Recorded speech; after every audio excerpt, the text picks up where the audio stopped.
দর্শক, চট্টগ্রাম থেকে বন্যা পরিস্থিতির সর্বশেষ খবর জানাচ্ছেন আমাদের সহকর্মী তাপস দে আকাশ।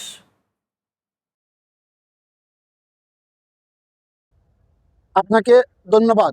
চট্টগ্রামে টানা ৮ দিন বৃষ্টিতে চট্টগ্রাম জেলার ১৬টি উপজেলা বন্যার পানিতে প্লাবিত হয়েছে।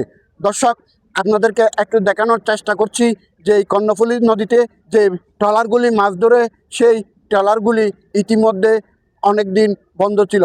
তারা আবার আবহাওয়া অনুকূলে আসায় তারা মাছ ধরতে যাওয়ার প্রস্তুতি গ্রহণ করছে। দর্শক, আপনাদেরকে জানিয়ে রাখতে চাই, চট্টগ্রাম জেলার ২ উপজেলায় ব্যাপক হারে বন্যার অবনতি হয়েছিল।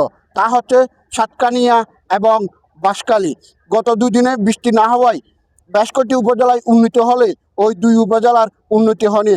জমে থাকা পানিগুলো দূষিত হয়ে পানিবাহিত রোগে জ্বর, সর্দি, কাশি, চুলকানি, ডায়রিয়া ও কলেরা, আমাশা, টাইফয়েডজনিত বেশ রোগে আক্রান্ত হচ্ছে ওই ২ উপজেলার শত শত বৃদ্ধ এবং শিশুরা। ফলে স্বাস্থ্য অধিদপ্তর এই বিষয়ে সঠিক পদক্ষেপ গ্রহণ না করলে এই রোগে বন্যা দুর্গত এলাকায় আরও ব্যাপক হারে ছড়িয়ে পড়বে বলে আমাদেরকে জানিয়েছে ওই বন্যা দুর্গত এলাকার বাসিন্দারা।